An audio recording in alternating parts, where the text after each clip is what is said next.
Card reading की video हम खतंग तौर से को card reading की वीडियो से खतंग कमेंट तक किधर आंगन इरक पाए तार आंगन ना आने की दी ओइट्रे को ngasi से अदर हाइडी आंगन की ओइना हायरा गदी हाइडी एगी लाकदोरी वो future life partner हाई तारे को हाइडी future life partner हायरा गदी हजिक दुम 30 की एज से लेबा मी ngai sudum yeng ba ko haidi lakadawa mi se hai tar kayam na hai tar ko kamai to gota ge khot ka dage hai bagi adum ba ha pedang general reading am khatang to se ko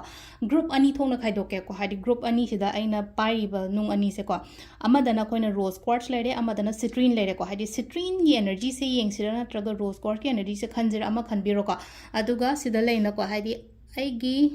future life partner ko haidi kamai na to gota ge masi ki mi shibu Kaya chana ga dagi ingon da ko adugi matang da happy di ngase ko ado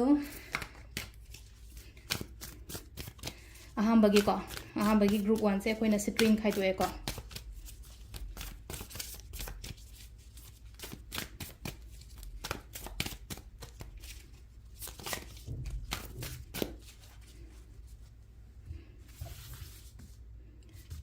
तो सिदा लेरिबा कनो ma'am से देखो ओम गतंग लथोके हम लथोगे ओम सिदगी Young से को हरि कई कई लाके है बदो मैसेजेस से गाइडेंस करी कई लाइके है बदो हैप्पी येंग से को सिलेसा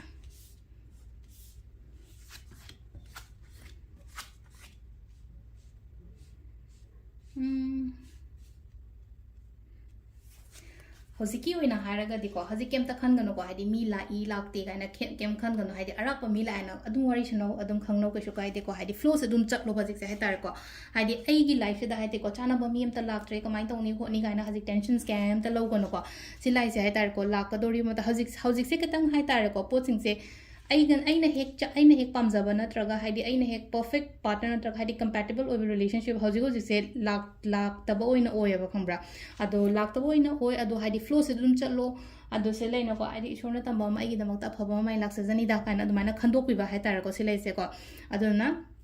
सिलाई से हाइदि मखा ताबा लाइबा मतम से दि ngसाइगि 6 of wands like 6 of wands से दुम यामना मी से हाइतार को आइगि पार्टनर से नुपी ओइरो नत्रगा नुपा ओइरो को नुपी द ओइरगना अदुम खितंग हाइतारे को अखोगी कई हाइने दुम येंग ब नुंगाइ बन हारसिने को मसक मतौदे कइदे वातब खोतब अदुमाइना सु ओइ अदुगा दुम हाइदि कइनो सु हायर को हाइदि खितंग स्पिरिचुअल गुंबा ओइ बसु को मासे आइगी पार्टनर से नुपा ओइरो नत्रगा नुपी ओइरो को मासे खितंग स्पिरिचुअलिटी रूम द खतंग हाइदि लाइनिंग बमी एन हारसिने को हाइदि तिंथे लाखेपन तब लाइनिंग बमी ईशो थाजब मी अदुम बसु ओइना ओइगनी अदुगा लेनो मीना मसक खंगबा हारसिने को मीना मसक खंगबा जेंटलमैन गुंबा कई गुंबा अदुमाइना गुंबा ओइना ओइ को सिलाई से हाइतारे को लेम हारसिने को लेम लेमदबा हाइबने याम थिना लेमबा हाइदि नुपी बु रेस्पेक्ट तौगदबा खोतकदबा अदुमा लेरे अदुगे नुपागी ओइना हारगसु आइगी वाइफ ओइदोरिबा नत्रगा आइगी फ्यूचर पार्टनर ngasa आइगी स्पाउस से ओइदोरि से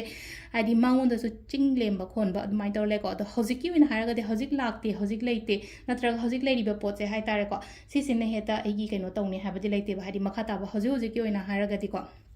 कइनो तौबो ओइना ओइको खितंग ngaibiro aduga lakadori matam se soidana phabadi lakani ko silai sa aduga dum khitang khara su dum nungsibi ba har sani ko ngasai gi relationship the only love khatang oidaba ko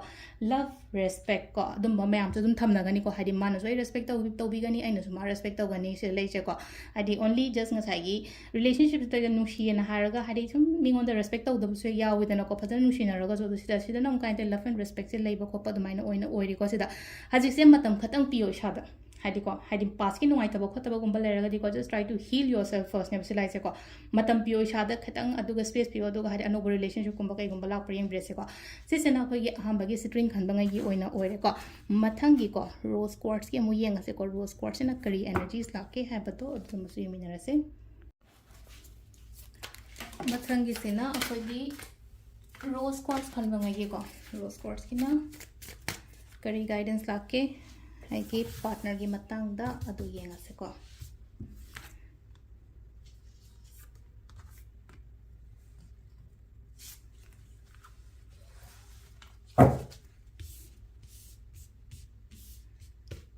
सिलेरे को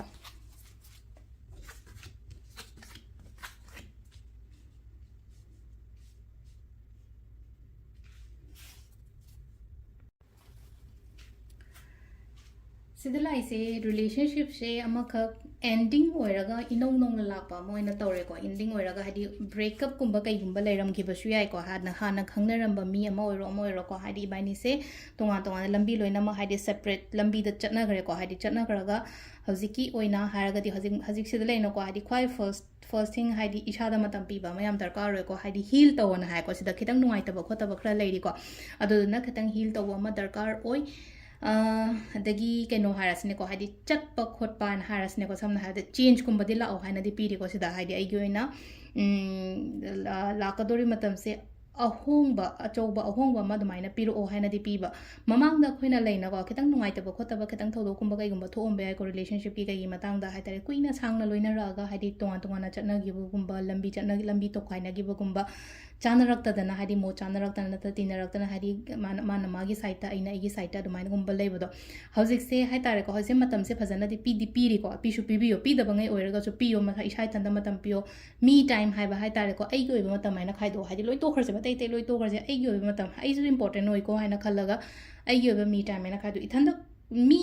ga haitare partner ga koi ba chami na ta ya de haiba leite na haide ai ithanda or su chat pa ya na koi ba chat pa khopa su go mam se aduna ithanda oi tar su matam kai tho khatang chatlo chawo koi ru jo ithanda restaurant na phamaga coffee macham tang oi su tha o haidi mi ga phami na ta ya de haiba leite na ko amai toroga matam piyo ko se leise ko aduga sida lakadori ba matam kari kra su gumba mayam sen haitare ko sida hajiki na haraga di isolate toro leyo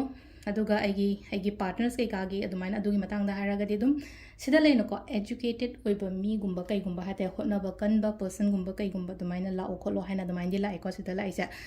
aduga nupi da su dum leina ko nupa na yengbo itaraga su nupi da su adum haiti kai haini changkhon ban harasene ko metron haraga na ko